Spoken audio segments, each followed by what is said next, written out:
आता हे मंगलाष्टका प्रकरण कुठनं आलं? तर कोरकू जमात आहे आणि आदिवासी जमाती आहेत.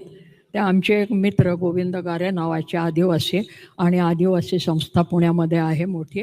ते बाकीचं काही सांगत नाही. तर त्यांनी त्या आदिवासी बायकांची लग्नातली गाणी हे केली.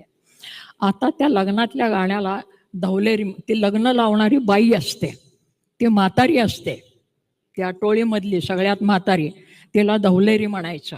आम्हाला फक्त महानुभाव वाङ्मयातली ती महदंबा माहिती आहे शिक्षित लोकांना, परंतु मुळामधली ती आदिवासी जमातीमधली म्हातारी बाई लग्न लावते, ती पुरोहित असते, आणि ती जी गाणी म्हणते तिच्या भाषेमध्ये त्याला मंत्रांची प्रतिष्ठा असते.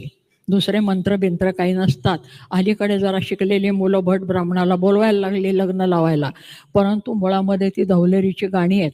आणि ती काय करते, सगळ्या जुन्या जमातींच्या मध्ये निसर्ग आणि मी, म्हणजे निसर्ग आणि माणूस याच्यामधला आप्तसंबंध सगळीकडे जोडलेला असतो. तो गाण्यामध्ये असतो, कथेमध्ये असतो, चालीरीती रूढींच्या मध्ये असतो, असं आपल्याला अनेक ठिकाणी दिसतं. तर त्याच्यामध्ये त्या धवलेरीचं गाणं आहे, ती सगळ्या निसर्ग तत्वांना देवता म्हणून हाक मारते.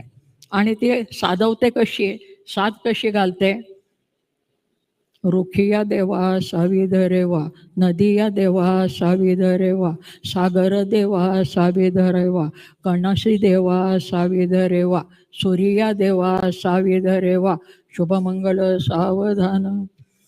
हा जो स्वर आहे, या स्वराचं मूळ त्या आदिवासीच्या धवलेरी गाण्यामध्ये आहे.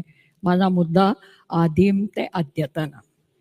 आम्हाला चाली रीती रूढी धर्मांतरानंतर सुद्धा आमची ही संस्कृतीचा एक प्रवास असा चाललेला दिसतो, आणि त्याच्यातलं तारतम्य आपण समजून घ्यावं. अभिजात मराठी मिळाल्यानंतर